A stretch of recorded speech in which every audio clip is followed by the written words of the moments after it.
بھرے پنڈال میں گویا اس کی بےزتی کر دی گئی تھی۔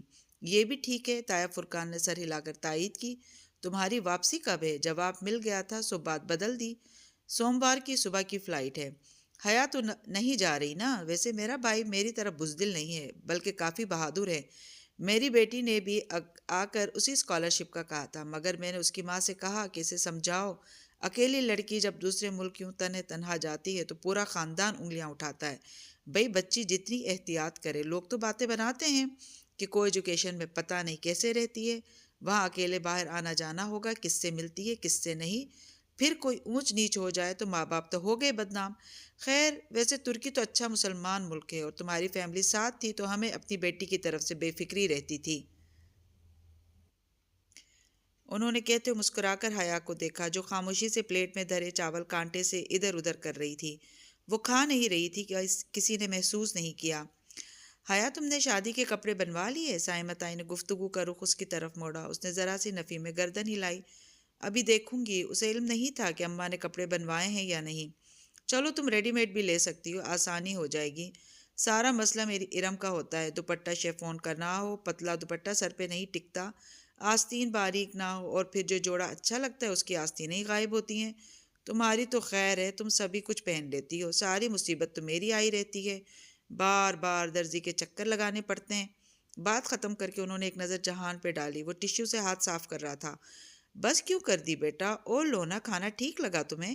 جی مامی، کھانا تو بہت اچھا تھا، بس ذرا مرچ زیادہ تھی۔ وہ پہلی دفعہ قدرے مسکرا کر بولا۔ جہاں تائی کی مسکان پھیکی ہوئی، وہاں سونیا بھابی نے اپنی مسکراہٹ چھپانے کے لیے چہرہ جھکا دیا۔ رات دیر تک جاگنے کے باعث وہ صبح دن چڑھے تک سوتی رہی، اور آنکھ کھلی بھی تو موبائل کی آواز سے۔ اس نے مندی مندی سے آنکھیں کھولی اور سائڈ ٹیبل پہ رکھا اپنا پاکستانی موبائل اٹھا کر دیکھا۔ وہاں پرائیویٹ نمبر کالنگ جلتا بجھتا دکھائی دے رہا تھا۔ اف، یہ پھر پیچھے پڑ گیا، اور اسے پتا تھا کہ جب تک اٹھائے گی نہیں وہ کال کرتا رہے گا۔ ہیلو، اس نے کوہنیوں کے بل اٹھتے ہوئے فون کان سے لگایا۔ ویلکم بیک، کیسی ہیں آپ؟ وہیں دھیما، خوبصورت، گمبھیر لہجہ۔ اس کی پیشانی پہ بل پڑ گئے۔ کیوں فون کیا آپ نے؟ آپ کی دوست کا سنا تھا، بہت افسوس ہوا۔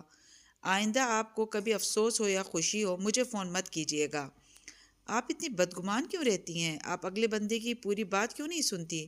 مجھے کہنے تو دیں جو مجھے کہنا ہے۔ اسے جیسے غصہ آیا تھا۔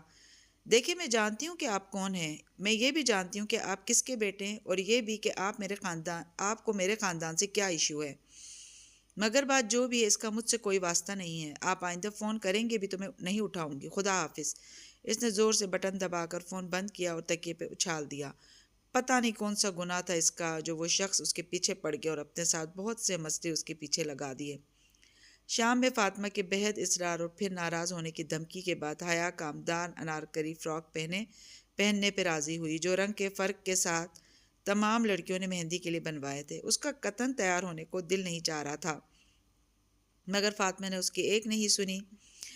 جو ہو چکا ہے ہم اسے بدل تو نہیں سکتے، پھر لوگوں کو خود پہ تمسخر کرنے کا موقع کیوں؟ فریش ہو کر جاؤ، ورنہ تمہاری تائی کوئی نہ کوئی قصہ بنا دیں گی۔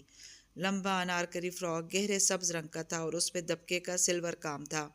ساتھ میں سونیا بھابی نے اس کو اپنا سبز اور سلور پراندہ باندھ دیا کہ سب لڑکیاں پراندے پہن رہی تھیں۔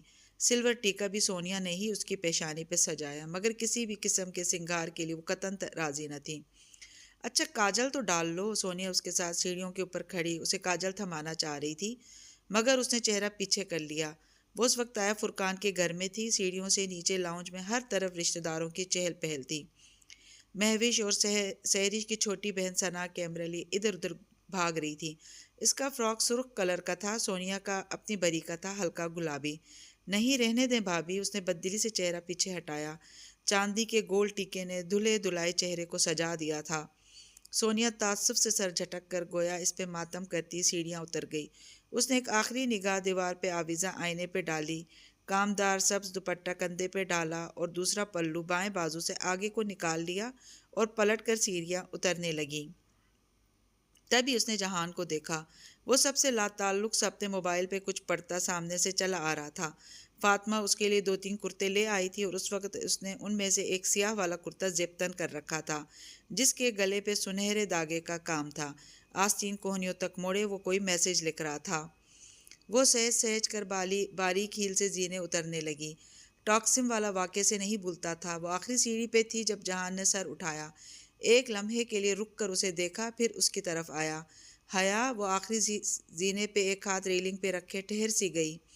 میں نے اپنی سوموار کی فلائٹ بک کروائی ہے، تمہاری بک تو نہیں کروانی نا؟ تم واپس نہیں جا رہی ہیں رائٹ؟ لا تعلق سے انداز میں وہ محض کام کی بات پوچھ رہا تھا۔ اس کے گلے میں آنسوؤں کا گلا اٹکنے لگا۔ نہیں، میں واپس نہیں جا رہی۔ ابا ایک دفعہ فیصلہ کر لیں تو پھر وہ اسے نہیں بدلتے۔ وہ آخری زینہ اتر کر اس سے چند قدم کے فاصلے پہ کھڑی ہوئی۔ اوکے، وہ شانے اچکاتے ہوئے پلٹنے ہی لگا تھا کہ ثنا اس پل کیمرہ لیے ان کے سامنے آئی۔ ایک منٹ جہان بھائی، یہیں کھڑے رہیں، میں آپ دونوں کی پکچر لے لوں؟ خوش دلی سے کہتے ہوئے اس نے کیمرہ اپنے چہرے کے سامنے کیا۔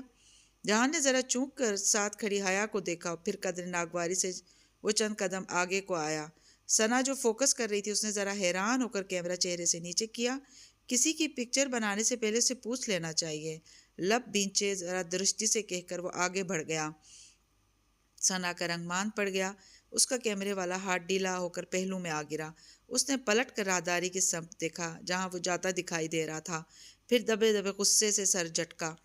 میری توبہ، جو کبھی ان کی تصویر بناؤں یا ان سے بات بھی کروں۔ وہ خفگی سے بڑبڑاتے آگے چلی گئی۔ حیا نے انگلی کی نوک سے آنکھ کا بھیگا گوشہ صاف کیا اور سر کو خفیف سی جنبش دے کر آگے بڑھ گئی۔ اس کے پاس رونے کے لیے بہت سے غم تھے۔ مہندی کا فنکشن زاہد چچا کے لان میں منعقد کیا گیا تھا۔ لان کافی کھلا اور وسیع تھا۔ 100 کناتوں سے صرف اوپر کی چھت بنائی گئی، باقی اطراف کھلی رکھی گئی، جہاں ہر سو دیواروں پر لڑیوں کی صورت بتیاں جگمگا رہی تھیں۔ اسٹیج پر رکھے لکڑی کے جھولے کو گیندے کے پھولوں سے آراستہ کیا گیا تھا اور مہوش اس پہ کسی ملکہ کی شان سے بیٹھی تھی۔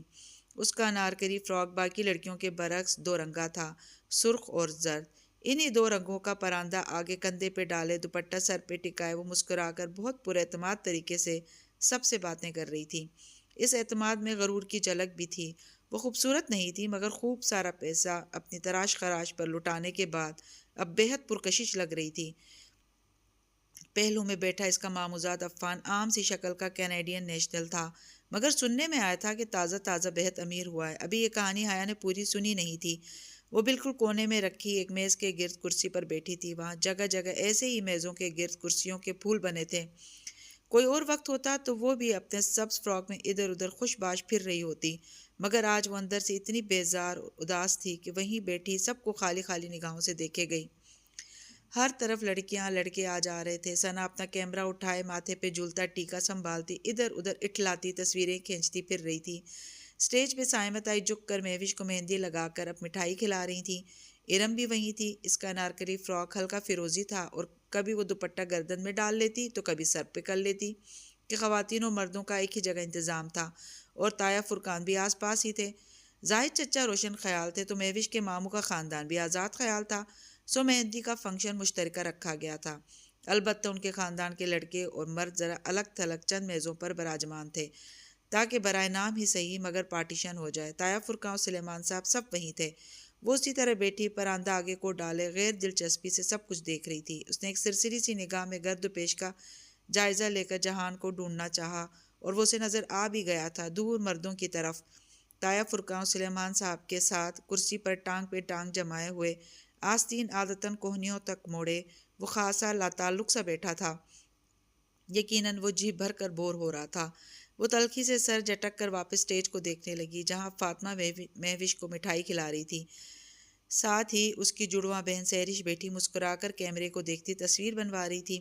اس کا انارکلی فراک پستئی رنگ کا تھا۔ دونوں بہنوں کی شکل و صورت سمیت سب مختلف تھا، مگر بدلے بدلے یہ مغرور انداز یکساں تھے۔ ثنا چونکہ چھوٹی تھی یا فطرتاً مختلف تھی، سو اس نے یہ اثر قبول نہیں کیا تھا۔ حیا، ادھر بیٹھی ہو؟ ارم اپنا فیروزی کامدار دوپٹہ سر پہ ٹھیک سے جماتے ہوئے اس کے ساتھ کرسی پہ آ بیٹھی۔ کل کی نسبت اس کا رویہ قدرے دوستانہ تھا۔ ہاں، تم سناؤ، تھک گئی ہو؟ وہ بھی جواباً نرمی سے بولی۔ ہاں بس تھوڑی بہت۔ اچھا، وہ لہجہ ذرا سرسری بنا کر وہ بولی، فون فارغ ہوگا تمہارا؟ مجھے ذرا فضا کو کال کرنی تھی، کچھ نوٹس کا کہنا تھا، میرا فون خراب ہے آج کل۔ حیا نے گہری سانس اندر کو کھینچ کر خارج کی تو ارم سے اس کا فون بھی لے لیا گیا تھا۔ ہاں فون فارغ ہے، جب چاہے لے لو، مگر کریڈٹ ختم ہے، جب سے آئی ہوں ڈلوایا ہی نہیں ہے۔ دوپہر سے ظفر کو ڈھونڈ رہی تھی کہ وہ ملے تو اس کو بھیج کر کارڈ منگواؤں۔ اس نے تایا فرقان کے کل وقتی کک کا نام لیا۔ گو کہ یہ سچ نہیں تھا اور کریڈٹ اس نے صبح ہی ڈلوا لیا تھا، مگر وہ ارم کو فون نہیں دینا چاہتی تھی۔ اچھا، ارم کے چہرے پر واضح مایوسی پھیلی تھی۔ اماں کا فون فارغ ہوگا، لے آؤں؟ وہ اٹھنے لگی تو اس کی توقع کے عین مطابق ارم نے جلدی سے اس کا ہاتھ پکڑ کر روک دیا۔ رہنے دو، میں بعد میں ابا سے لے لوں گی۔ میرا فون ذرا ریپیئرنگ کے لیے نہ گیا ہوتا تو۔ خیر تم سناؤ، ترکی میں سب ٹھیک تھا؟ وہ بات کا رخ پلٹ گئی۔ بس وہاں کی تو اب دنیا ہی بدل گئی ہے، مگر اسے چھوڑو، یہ بتاؤ مہوش سیرش کے انداز اتنے بدلے بدلے کیوں لگ رہے ہیں؟ اس نے پراندے کو ہاتھ سے پیچھے کمر پہ ڈالتے ہوئے حیرت کا اظہار ہی کر دیا۔ آخر دونوں کزنز تھی اور کبھی بہت اچھی دوستیں بھی ہوا کرتی تھیں۔ دماغ خراب ہو گیا ان دونوں کا، ارم سرگوشی میں کہتے ہوئے ذرا قریب کھسک آئی۔ یہ جو عفان صاحب ہیں نا، جن کو میں اپنا ڈرائیور بھی نہ رکھوں، انہوں نے کینیڈا میں کسی ریئلٹی ٹی وی شو میں حصہ لے کر $1.5 ملین جیتے ہیں اور ان سب کی جون ہی بدل گئی ہے۔ سنا ہے دونوں ہنی مون پہ یورپ کے ٹور پہ جا رہے ہیں۔ ارم کے لہجے میں نہ حسد تھا نہ رشک، بس کو اتائی ہوئی لگ رہی تھی۔ تبھی میں کہوں، اس نے استہزائیہ سر جھٹکا۔ ارم کچھ دیر مزید بیٹھی، پھر اٹھ کر چلی گئی۔ حیا کو اگر کسی نے اسٹیج کی طرف بلایا بھی تو وہ نہیں گئی، اور اصرار بھی کسی نے نہیں کیا۔ اس کے صدمے سے سب واقف تھے، مگر اس کی دوست کے غم میں کسی نے اپنا کام نہیں چھوڑا تھا، اور وہ کسی سے ایسی توقع کر بھی نہیں رہی تھی۔ پھر بھی دل پہ ایک بوجھ سا تھا، کتنی بے حس تھی یہ دنیا، کیسے لمحوں میں لوگ ختم ہو جاتے ہیں اور یہاں کسی کا کچھ نہیں بگڑتا۔ سب کام جاری و ساری تھے اور ایک دم سے بجلی غائب ہو گئی، ساری بتیاں گل ہو گئیں، ہر طرف اندھیرا اور سناٹا چھا گیا، صرف کیمرہ مین کے کیمروں کی فلیش لائٹس کی روشنی ہو گئی۔ پھر مایوسی، غصہ بھری مزمحل سی آوازیں بلند ہوئیں، موبائل کی ٹارچز آن ہوئی، کسی نے بھاگ کر برآمدے کی یو پی ایس کی ٹیوب لائٹ جلائی تو مدھم سفید روشنی برآمدے میں پھیل گئی۔ رضا، فرخ، داور وغیرہ کو ان کی ماؤں نے آوازیں دیں۔ جنریٹر آٹومیٹک تھا، پھر کیوں نہیں چلا؟ کوئی تو جنریٹر چلائے۔ ہر طرف اکتاہٹ بھری آوازیں سنائی دینے لگیں۔ لڑکے بھاگ کر برآمدے میں اور فرخ نے جلدی سے آگے بڑھ کر جنریٹر چلانے کی کوشش کی، مگر اس کا انجن مردہ پڑا رہا۔ اچھے بھلے فنکشن میں بدمزگی سی ہو گئی، ہر طرف بے چینی اور اضطراب بڑھتا جا رہا تھا۔ ہر میز پر ایک ٹمٹماتی موبائل کی ٹارچ جگمگا رہی تھی۔ پتہ نہیں ابا، نہیں چل رہا۔ داور بھائی نے بھی 2-4 دفعہ کوشش کی، مگر بے سود۔ وہ ہاتھ جوڑ کر مایوسی سے کہتے ہوئے کھڑے ہوئے۔ ابا اور تایا فرقان بھی برآمدے کے ستونوں کے پاس آن کھڑے ہوئے تھے۔ حیا کی ٹیبل چونکہ برآمدے سے بہت قریب تھی، اس لیے وہ گردن موڑ کر بیٹھی سب کچھ دیکھ رہی تھی۔ جاؤ مکینک کو بلا کر لاؤ یا دوسرے جنریٹر کا بندوبست کرو، جلدی! تایا فرقان برہمی سے ڈانٹتے اپنے بیٹوں کو دوڑا رہے تھے۔ کوئی ادھر بھاگا تو کوئی ادھر، ہر طرف ایک شرمندگی و بیزاری پھیل گئی تھی۔ وہ ایک کوہنی میز پہ ٹکائے، تھوڑی ہتھیلی پہ رکھ کر گردن ترچھی کر کے برآمدے کو دیکھے گئی، جہاں مدھم سی روشنی میں رکھا جنریٹر دکھائی دے رہا تھا۔ قریب ہی تایا فرقان اور سلیمان صاحب کھڑے قدر متاسف سے آپس میں کچھ کہہ رہے تھے۔ دفتن وہ ذرا چونکی۔ اس نے جہان کو برآمدے کے زینے چڑھتے دیکھا۔ تایا فرقان ابا نے اسے نہیں دیکھا تھا، وہ آپس میں مصروف تھے۔ وہ خاموشی سے آستینیں مزید پیچھے موڑتے ہوئے آگے بڑھا اور جنریٹر کے سامنے ایک پنجے اور ایک گھٹنے کے بل بیٹھا۔ نچلا لب دانتوں سے دبائے وہ اب گردن جھکائے جائزہ لینے لگا تھا، پھر سر اٹھائے اور متلاشی نگاہوں سے ادھر ادھر دیکھا۔ قریب سے افراتفری کے عالم میں ثنا اندر جاتی دکھائی دی۔ اس نے ثنا کو آواز دی، وہ ٹھٹک کر رکی۔ اس نے کچھ کہا تو ثنا نے ذرا اچنبھے سے سر اس بات میں ہلایا اور اندر چلی گئی۔ چند لمحوں بعد اس کی واپسی ہوئی تو چھری، پیچ کس اور ایسی چند چیزیں اس کے ہاتھ میں تھیں۔ جہان کے ساتھ وہ سب رکھ کر پھر خود بھی وہیں کھڑی ہو گئی۔ وہ جنریٹر کا کور اتار رہا تھا، تبھی تایا فرقان کی نگاہ اس پہ پڑی تو وہ چونکے، وہ بغیر اپنے کرتے کی پرواہ کیے زمین پہ بیٹھا جنریٹر میں ہاتھ ڈال کر کچھ دیکھ رہا تھا۔ تایا فرقان کے تعاقب میں سلیمان صاحب نے بھی اس طرف دیکھا۔ فیول والو میں کچھ پھنس گیا، بھی صاف ہو جائے گا۔ اس کی آواز مدھم مدھم سی حیا تک پہنچی تھی۔ ثنا بہت حیرت، بہت متاثر سی اس کے ساتھ کھڑی اس کو کام کرتے دیکھ رہی تھی، جو بالکل کسی ماہر مکینک کے انداز میں بہت مہارت سے تاریں ادھر ادھر کر رہا تھا۔ چونکہ ہر سو اندھیرا تھا اور روشنی صرف برآمدے میں تھی، سو برآمدے کا منظر سارے منظر پہ چھانے لگا۔ لڑکیاں اور رشتہ دار خواتین مڑ مڑ کر اسی طرف دیکھ رہی تھیں۔ ماحول پہ چھائی بے چینی ذرا کم ہوئی۔ اس نے کور واپس ڈالا، اس کے ہاتھوں پہ کالک لگ گئی تھی۔ پھر اس نے جنریٹر کا لیور کھینچا اور پیچھے کو ہٹا تو ساتھ ایک جھماکہ سے ساری بتیاں روشن ہو گئیں۔ اتنی تیز روشنی سے حیا کی آنکھیں لمحے بھر کو چندیاں آئیں۔ اس نے بے اختیار انہیں میچ کر دھیرے دھیرے کھولا۔ ثنا خوشی و تشکر سے کچھ کہتے ہوئے چیزیں اٹھا رہی تھی، وہ ہاتھ جاڑتے ہوئے اٹھ رہا تھا۔ ثنا نے اس کے ہاتھوں کی طرف اشارہ کر کے کچھ کہا تو اسی سنجیدگی سے سر ہلا کر اندر چلا گیا۔ ثنا بھاگ کر اس کے پیچھے گئی۔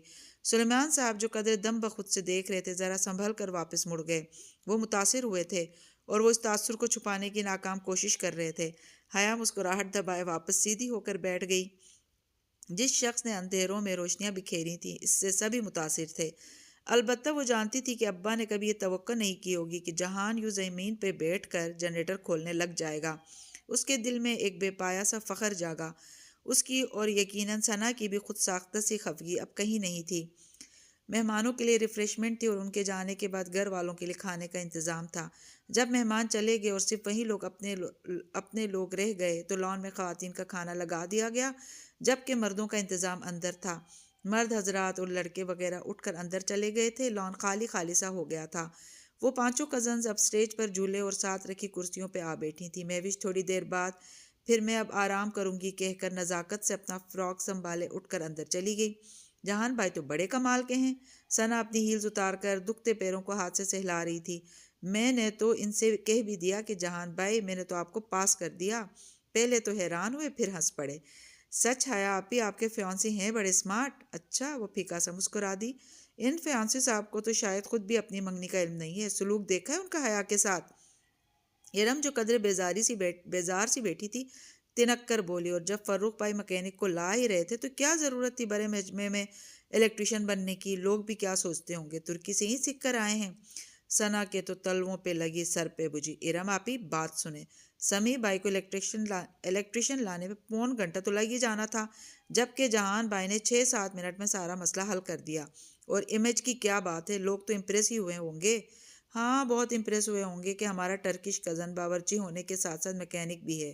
ارم بڑے تمسخر سے ہنس کر اٹھ گئی۔ ثنا نے غصے بھری نگاہوں سے اسے جاتا دیکھا۔ ارم آپی بینا ہر وقت مرچیں ہی چباتی رہتی ہیں۔ اچھا جانے تو اس کی تو عادت ہے، تم مجھے آج کی پکچرز دکھاؤ، اس کے بعد کھانا کھائیں گے، اس نے کہا تو ثنا سر ہلاتی اٹھ کھڑی ہوئی۔ وہ دونوں ساتھ ساتھ چلتی اندر آئی تھیں۔ لاؤنج میں سارے مرد حضرات بیٹھے تھے، جہان بھی ادھر ہی تھا۔ ایک سنگل صوفے پہ بیٹھا وہ غور سے داور بھائی کی باتیں سن رہا تھا جو وہ اپنے مخصوص انداز میں بآواز بلند کر رہے تھے۔ وہ دونوں تیز تیز چلتی لاؤنج کے سرے پہ بنے دروازے تک آئیں۔ وہ باہر کھڑی رہ گئی جبکہ ثنا نے دھیرے سے دروازہ کھول کر اندر جھانکا۔ وہ مہوش کا کمرہ تھا جس کے اندر ثنا کا کیمرہ رکھا تھا۔ نائٹ بلب کی مدھم روشنی میں بیڈ پہ لیٹی آنکھوں پہ بازو رکھے مہوش نظر آ رہی تھی۔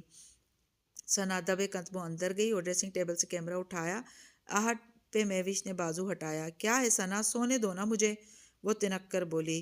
سوری آپی بس جا رہی ہوں۔ ثنا کیمرہ اٹھا کر جلدی سے باہر آئی اور دروازہ بند کیا۔ ایک تو مہوش آپی بینا، وہ ذرا خفگی سے کہتی اس کے ساتھ کچن کی جانب بڑھ گئی۔ ایک دفعہ پھر لاؤنج سے کزنز گزر کر وہ دونوں کچن میں آئی تھیں اور حیا جانتی تھی کہ وہ بنا میک اپ کے بھی اتنی خوبصورت لگ رہی تھی کہ اس کے بہت سے کزنز نے نگاہوں کا زاویہ موڑ کر اسے دیکھا ضرور تھا۔ البتہ وہ جس کے دیکھنے سے فرق پڑتا تھا ویسے ہی داور بھائی کی جانب متوجہ تھا۔ وہ دونوں اب کچن میں کاؤنٹر سے ٹیک لگائے کھڑی ثنا کے ہاتھ میں پکڑے کیمرے کی چمکتی سکرین پہ گزرتی تصاویر دیکھ رہی تھی، جنہیں ثنا انگوٹھے سے بٹن دباتی آگے کرتی جا رہی تھی۔ تبھی دھاڑ سے دروازہ کھل کر بند ہونے کی آواز آئی۔ ان دونوں نے چونک کر سر اٹھایا۔ داور بھائی یہ کیا تماشا ہے، وہ ضبط کھو کر چلانے والی مہوش تھی۔ لمحے بھر کو دونوں ساکت رہ گئیں، پھر ایک دم سے دوڑ کر چوکھٹ تک آئیں۔ لاؤنج میں جیسے سب کو سانپ سونگھ گیا۔ سب ششدر سے مہوش کو دیکھ رہے تھے جو اپنے کمرے کے دروازے کے آگے کھڑی کمر پہ ہاتھ رکھے چلا رہی تھی، یہ کون سی جگہ ہے تقریریں کرنے کی؟ کسی کو میرا احساس ہی نہیں ہے کہ میں نے آرام بھی کرنا ہے؟ کل سارا دن میرا پارلر میں گزرے گا، مگر آپ تو میرے سر پہ چیخ رہے ہیں۔ آپ کو آہستہ بولنا نہیں آتا؟ حد ہو گئی۔ وہ پیر پٹک کر واپس مڑ گئی اور اپنے پیچھے اسی دھاڑ سے دروازہ بند کیا۔ لاؤنج میں ایک دم موت کا سناٹا چھایا تھا۔ سب کو جھٹکا لگا تھا کہ بیان سے باہر تھا۔ پھر ایک دم سے جہان اٹھا۔ داور فرخ مجھے گھر ڈراپ کر دو گے یا میں تم میں سے کسی کی کار لے جاؤں؟ وہ تنے ہوئے نقوش کے ساتھ بہت قطعیت سے پوچھ رہا تھا۔ اس کے سوال پہ سلیمان صاحب، تایا فرقان اور ان کے تینوں بیٹے جھٹکے سے اٹھے۔ وہ جواب سننے کے لیے نہیں رکا، تیزی سے بیرونی دروازے کی طرف بڑھ گیا۔ وہ سب اس کی میت میں باہر نکل گئے۔ ذرا پریشان سے زاہد چچا اور رضا بھی ان کے پیچھے لپکے۔ مہوش آپی آئی کانٹ بلیو دس۔ ثنا بہت تحیر سے نفی میں سر ہلایا۔ اس کی آنکھیں ڈبڈبا گئی تھیں۔ حیا نے افسوس سے اسے دیکھا اور پھر خالی پڑے لاؤنج کو۔ ابا لوگ بہت غصے میں گئے، مجھے لگتا ہے وہ ہمیں چلنے کا کہیں گے۔ اسی پل اس کا فون بجنے لگا۔ اس نے موبائل سامنے کیا۔ ابا کالنگ، باہر پہنچنے کا بلاوا آ گیا تھا۔ سوری ثنا، اس نے بے بسی سے شانے اچکائے، پھر اس کا کندھا تھپ تھپایا۔ کل شادی کے فنکشن تک سب کا غصہ اتر چکا ہوگا، فکر نہ کرنا۔ اچھا کہہ کر وہ تیزی سے باہر لپکی۔ سب سونے جا چکے تھے اور وہ اپنے کمرے میں آئینے کے سامنے کھڑی پراندے کو الٹ پلٹ کر دیکھ رہی تھی۔ سونیا نے کافی سخت باندھا تھا، گیرا کھل کے نہیں دے رہی تھی۔ بالآخر پراندہ چھوڑ کر اس نے پیشانی پہ جھولتے ٹیکے کو کھینچنے کے لیے چھوا ہی تاکہ دروازے پہ دستک ہوئی۔ اس نے ٹیکا چھوڑا اور پھر حیرت سے دروازے کو دیکھتی اس تک آئی۔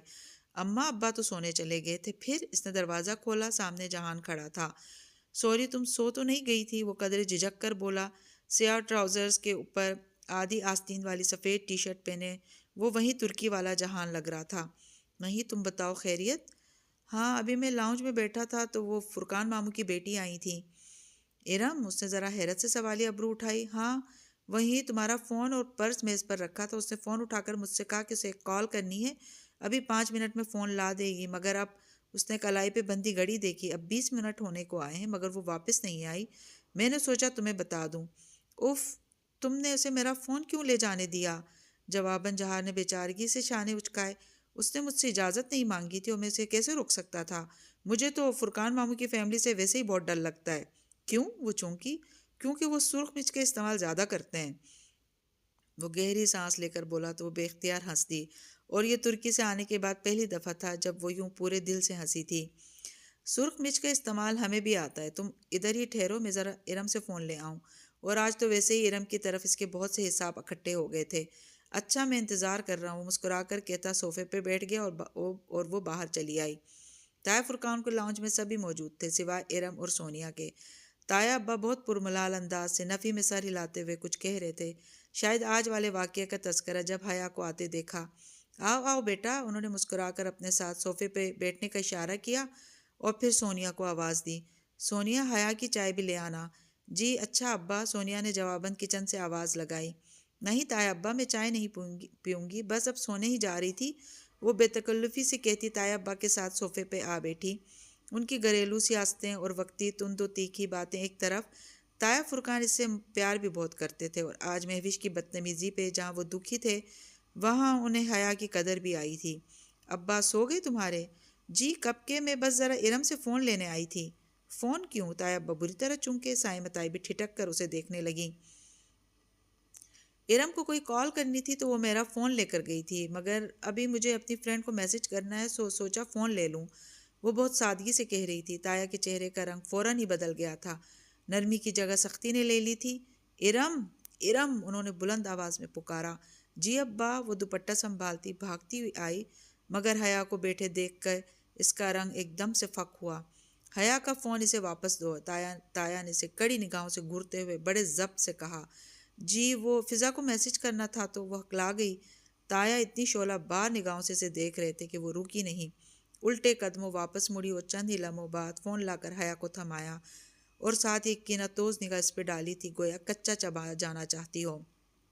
وہ جواباً سادگی سے مسکرا دی، تھینک یو، میں چلتی ہوں، آپ لوگ چائے انجوائے کریں۔ وہ فون لے کر وہاں سے اٹھائی اور وہ جانتی تھی کہ اب چائے انہوں نے خاک انجوائے کرنی تھی۔ واپس لاؤنج میں آتے ہوئے اس نے موبائل کا لاک چیک کیا، میسیج اور کال لاگ بالکل کلیئر تھا، سارا کال ریکارڈ غائب۔ ارم کی بچی، اسے ارم پہ بے طرح غصہ آیا۔ کال ریکارڈز میں موجود تمام نمبرز اس کے پاس محفوظ ہی تھے، البتہ جب وہ ترک فون ریسٹورانٹ چھوڑ آئی تھی بیوق ادا جانے سے قبل تو اسی پاکستانی موبائل پہ عبد الرحمن پاشا کا فون آیا تھا۔ اس کا نمبر اس نے محفوظ نہیں کیا تھا، وہ بس کال لاگ میں پڑا رہ گیا تھا، اب وہ مٹ گیا تھا۔ چلو خیر، اس نے کون سا کبھی ARP کو کال کرنی تھی۔ جہان صوفے پہ اسی طرح بیٹھا تھا، اسے آتا دیکھ کر اٹھ کھڑا ہوا۔ کیسے ملا؟ مرچوں کے استعمال سے؟ اس کی نگاہیں حیا کے ہاتھ میں پکڑے موبائل پہ تھیں۔ نہیں، جہاں شکر کے استعمال سے بات بن جائے ہم وہاں مرچیں ضائع نہیں کرتے۔ ویسے پاکستان کے لوگ دل کے بہت اچھے ہیں، ایک کزن بغیر پوچھے فون اٹھا لیتی، ایک بہت عزت سے بغیر کھانا کھلائے گھر سے نکالتی ہے، اور ایک کھانا بھی نہیں پوچھتی۔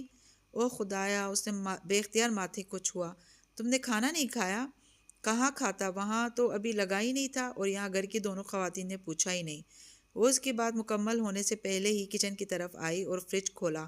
آج وہاں کھانا تھا تو کچھ بنایا ہی نہیں۔ ہمارے ہاں رات کا سالن اگلے دن کوئی نہیں کھاتا۔ ٹھہرو، میں انڈے بنا لیتی ہوں۔ اسے یاد آیا کھانا تو اس نے بھی نہیں کھایا تھا، مگر اسے اتنی بھوک نہیں تھی۔ انڈوں کا کھانا کھولا تو اندر 2 ہی انڈے رکھے تھے۔ اسے بے پناہ شرمندگی ہوئی، ان 2 انڈوں سے تو کچھ بھی نہیں بنے گا، اس نے خفت سے کہتے ہوئے فریج کا دروازہ بند کیا۔ جہان نے جیسے اس پر افسوس کرتے سر نفی میں ہلایا۔ تمہیں شاید بھول گیا کہ تم استنبول کے بہترین شیفز میں سے ایک سے بات کر رہی ہو. آرام سے بیٹھ جاؤ ادھر کرسی پہ، میں خود بنا لوں گا سب کچھ. اس نے اپنا سلور اسمارٹ فون میز پہ رکھا اور پھر آگے بڑھ کر فریج، فریزر، کیبنٹس، ہر چیز کھول کھول کر الا بلا باہر نکالنے لگا. فروزن قیمہ، پاستا کا پیکٹ، جمے مٹروں کا لفافہ، ساسز، سبزیوں کے خانے سے چند سبزیاں چن لی. وہ تمام چیزیں کاؤنٹر پہ جمع کرتا جا رہا تھا. تم اس وقت پاستا بناؤ گے؟ وہ متعجب سی کرسی پہ بیٹھی اسے دیکھ رہی تھی. وہ ابھی تک اپنے سبز فراک، پراندے اور ٹیکے سمیت بیٹھی تھی اور اسے کپڑے تبدیل کرنا بالکل بھول گیا تھا. ہاں، اور مجھے کوکنگ کے درمیان ٹوکنا مت، میں بہت برا مانتا ہوں. مسکراتے ہوئے سبزیاں دھو رہا تھا. اور تمہارا بخار کیسا ہے؟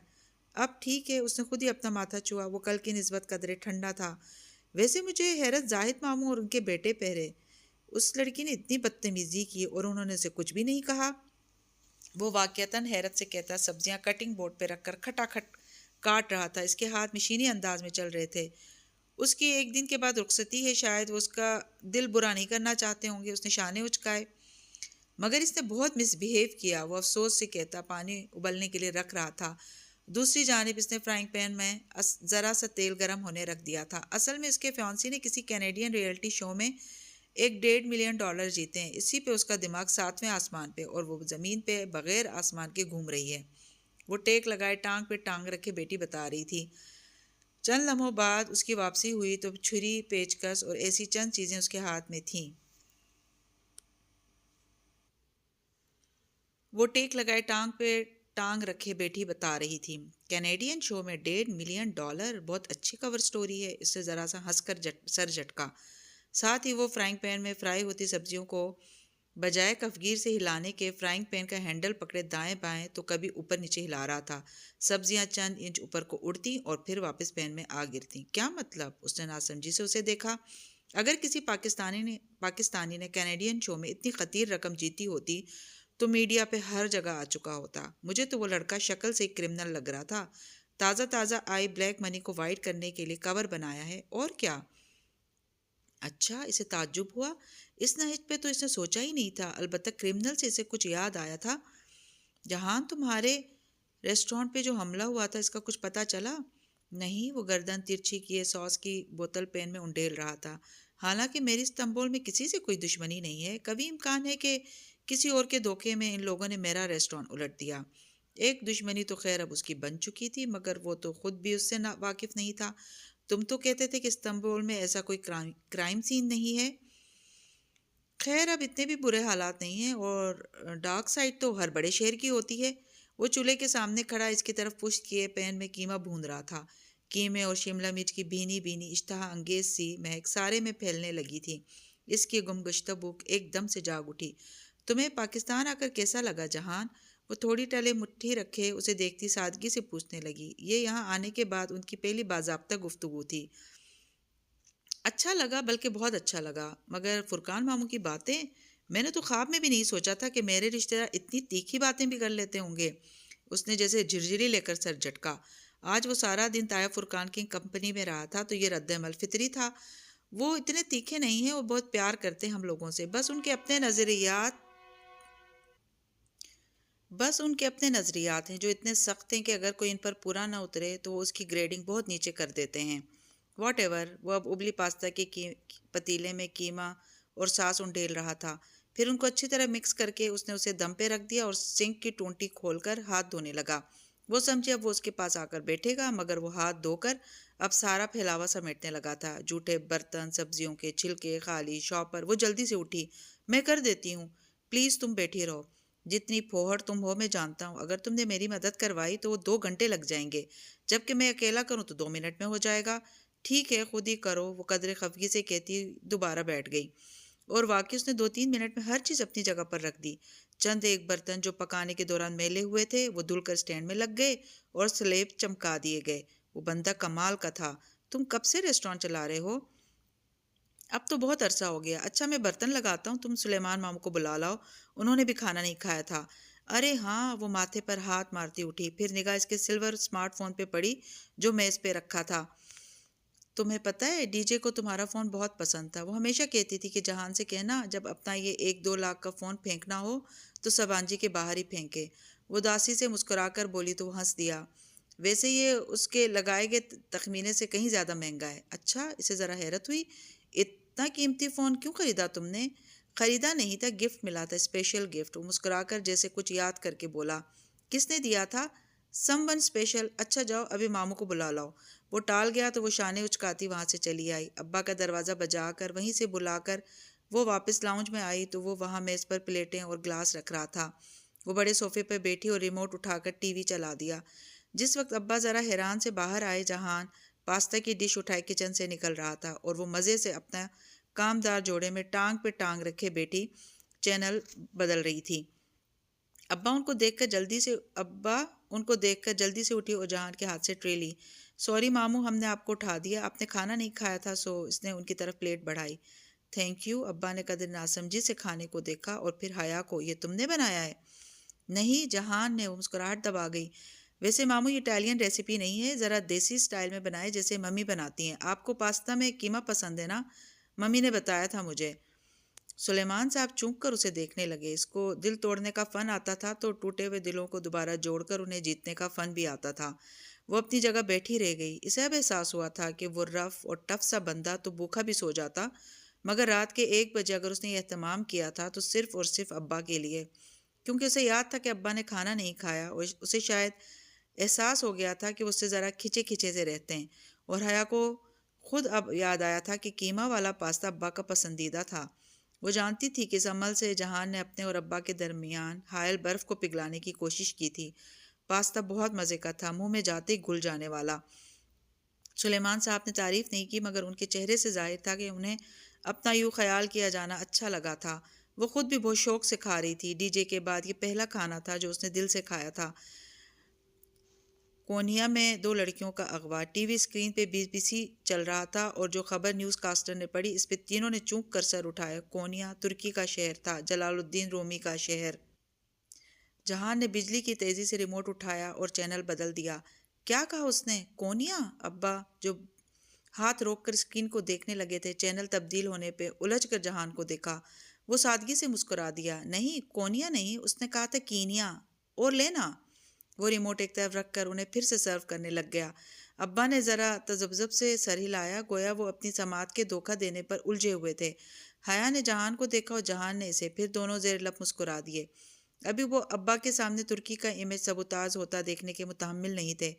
بارات کے لیے وہ میرج ہال کی جانب رواں دوا تھے۔ ابا ڈرائیو کر رہے تھے اور وہ آج چپ نہیں تھے، بلکہ فرنٹ سیٹ پہ بیٹھے جہان کو سڑک کے اطراف میں گزرتی جگہوں کے بارے میں مختصر فکروں میں آگاہی دے رہے تھے۔ وہ بھی جواباً کوئی مختصر سا جواب دے دیتا تھا۔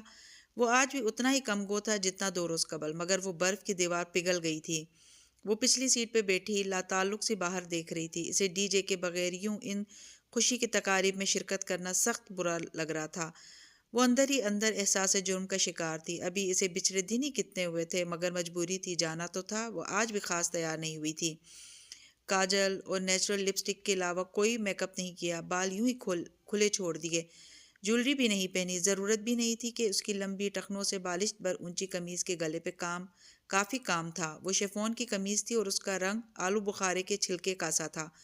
قمیض کا گلا گردن تک بند تھا اور گردن سے لے کر 2 بالش نیچے تک سیاہ اور آلو بخارے کے رنگ کے چھوٹے بڑے ہر سائز کے ڈائمنڈ ٹیز نگ لگے تھے۔ ان کی جلملاہٹ بہت خوبصورت تھی۔ نیچے ہم رنگ سلک کا پاجامہ تھا اور آستینیں کلائی تک آتی چوڑی دار تھیں، لیکن آج بھی اسے کل کی طرح اپنے لباس کی خوبصورتی سے قطعاً دلچسپی نہ تھی۔ میرج ہال کے باہر بارات ابھی اتری تھی۔ داخلی دروازے پہ خاصا رش تھا۔ سجی سوری زیورات، قیمتی ملبوسات اور خوشبوؤں میں رچی بسی لڑکیاں اور خواتین گاڑیوں سے نکل کر اپنے بال اور میک اپ ٹھیک کرتی دروازے کی جانب بڑھ رہی تھیں۔ رضا اور زاہد چچا وہاں کھڑے خوش اخلاقی سے مسکراتے مہمانوں کو ویلکم کر رہے تھے۔ اسے پتہ تھا کہ مہوش کی کل والی بات کو آج بھلا کر سب شادی میں شرکت کریں گے، اور واقعی یہ ہو رہا تھا۔ کار رکنے پر اس نے دروازہ کھولا اور باریک ہیل باہر پتھریلی زمین پر رکھی۔ بے اختیار سے ٹوٹی ہوئی سرخ ہیل یاد آئی۔ سر جھٹک کر وہ باہر نکلی اور پرس سنبھالتے ہوئے دروازہ بند کیا۔ ابا، جہان اور اماں ایک ساتھ میرج ہال کے داخلی دروازے کی جانب بڑھ رہے تھے، اور وہ وہیں چلی جاتی اگر جو اس کے پاؤں پہ وہ پتھر آ کر نہ لگتا۔ آؤچ! اس نے کرا کر پیر ہٹایا۔ وہ بجری کا چھوٹا سا ٹکڑا تھا۔ اس نے گردن اٹھا کر ادھر ادھر دیکھا۔ وہ مخالف سمت سے آیا تھا جہاں پارکنگ میں گاڑیاں کھڑی تھیں اور کسی نے بہت طاق کر اسے مارا تھا۔ ان گزرتے 3-4 ماہ میں سے اتنا اندازہ تو ہو گیا تھا کہ اس کے ساتھ اتفاقات نہیں ہوتے تھے۔ اس نے متلاشی نگاہوں سے اس سمت کو دیکھا اور پھر ٹھہر سی گئی۔ پارکنگ کے پیچھے سے ایک حیولہ سا نکلا اور اس کی جانب بڑھنے لگا۔ چند لمحے تو وہ اپنی جگہ سے ہل نہیں سکی۔ رات کی تاریکی میں پارکنگ ایریا کو اونچے پولز کی زرد بتیوں نے مدھم سی روشنی بخش رکھی تھی۔ اس روشنی میں وہ صاف دکھائی دے رہا تھا یا دے رہی تھی۔